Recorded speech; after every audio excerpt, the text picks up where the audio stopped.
यह कहानी है एक होटल का भूतिया कमरे के बारे में। इस कहानी में विशाल नाम का लड़का है जो कि सरकारी नौकरी करना चाहता है, पर उसके घर की स्थिति ठीक नहीं होने के कारण उसे पैसे कमाने के लिए काम की भी तलाश थी। इस कारण वो एक ऐसी नौकरी ढूंढता है जहां उसे रात में काम करना पड़े और दिन में उसकी पढ़ाई भी हो जाए। कुछ समय बाद विशाल को एक होटल में सफाई करने का काम मिल गया। चूंकि काम रात को करना था तो विशाल वहां रात में काम करने लगा और दिन में वो अपनी पढ़ाई भी कर लेता। सब कुछ अच्छे से चल रहा था, पर एक रात विशाल अपना काम खत्म करके आराम से बैठा था। तभी वहां पे उसका एक सीनियर आया और उससे बोला, तुम यहां आराम से क्यों बैठे हो? इस पर विशाल ने जवाब दिया, सर मैं अपने कमरों की सफाई कर चुका हूं, इसलिए बैठा हूं। फिर उसके सीनियर ने कहा, नहीं, आज तुम्हें होटल के सबसे ऊपर की मंजिल पे 4 कमरे हैं, उनकी भी सफाई करनी है, जाओ। वहां इतना बोल के उसका सीनियर वहां से चला गया।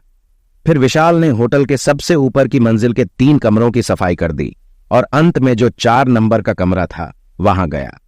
वो बहुत ही आलीशान कमरा था। इतना खूबसूरत कमरा विशाल देख के उसे देखता ही रह गया। अभी तक किसी ने भी विशाल को इस कमरे की खूबसूरती के बारे में नहीं बताया था। विशाल ने थोड़ा ध्यान दिया तो उसने पाया कि यह कमरा तो पहले से ही साफ है, मगर फिर भी उसे वहां सफाई तो करनी ही थी। इसलिए वो वहां की चीजों को बड़े आराम से साफ करके उसके स्थान पर रखता जा रहा था। कुछ देर बाद विशाल को ऐसा लगा उसके पीछे कोई खड़ा है। राजू ने पीछे मुड़ के देखा तो वहां कोई नहीं था। विशाल ने सोचा ऐसा वो कई रातों से काम कर रहा है और दिन में नहीं सो पाता, ऐसा इसलिए हो रहा है, और वो वापस अपने काम में लग गया। तभी अचानक उसे ऐसा लगा कि कोई उसके सामने से दौड़ के भागा है। विशाल को अब डर लगने लगा और वो थोड़ी देर के लिए सहम सा गया और कुछ देर इधर उधर देखने के बाद उसने फिर से अपना काम चालू किया ताकि वो जल्दी से अपना काम खत्म करके वहां से निकल जाए। और जब वो वापस काम करने में लगा तभी मनो जैसे उसके कंधे पे किसी ने हाथ रख दिया हो। विशाल अब घबरा के चिल्लाते हुए उस कमरे से भागने लगा। तभी विशाल का गला किसी ने जोर से पकड़ लिया और वो भाग नहीं पा रहा था। इतने ही देर में विशाल के सीनियर राजू की आवाज सुन के वहां पहुंच गए।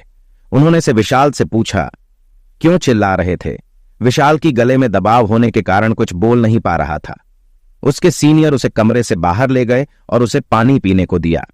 तब विशाल ने बताया उसे इस कमरे में कुछ अजीब सा महसूस हुआ, ऐसा कि जैसे कोई उसका गला दबा रहा हो। इतना सुनते ही उसका एक सीनियर उस पर चिल्लाया और बोला, तुम्हें रात में इस कमरे में सफाई करने को किसने बोला?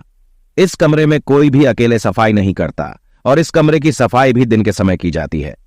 तब विशाल ने कहा, मैं अपना काम खत्म करके बैठा था, तभी एक सर आए, उन्होंने ने ही मुझे इस कमरे की सफाई करने को बोला था, इसलिए मैं इस कमरे में आया।